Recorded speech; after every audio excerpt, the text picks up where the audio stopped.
na di atan. Yung totoo di mo alam, ayaw makialam mo, wala ka lang pakialam. Ang dami na namamatay, pumapatay, nagpapakamatay at nabubuhay sa mali. Mga patay, nadadamay sa mga away. Ang gulo na ng mundo na kulang sa pansin. Puro pagkera, tulad ng pera, nakakalungkot, pagkabaumad ang dead. Mapunye, na-retreat sa kuweba, oras na masodom at gumora. Sino ba planeta atin? Dami ng tukso, nandyan naglalapit sa'yo.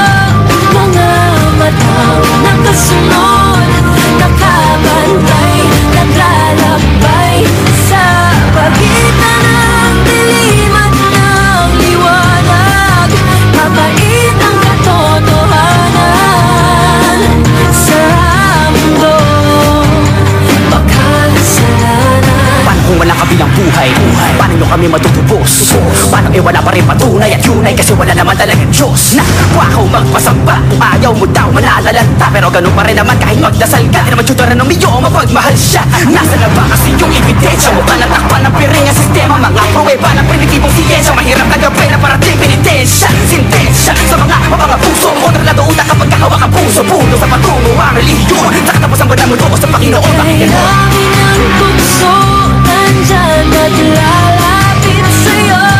Mga matang nakasunod, nakabantay, naglalakbay sa pagitan ng dilim at ng liwanag. Mabait ang katotohanan sa mundo, makasalanan.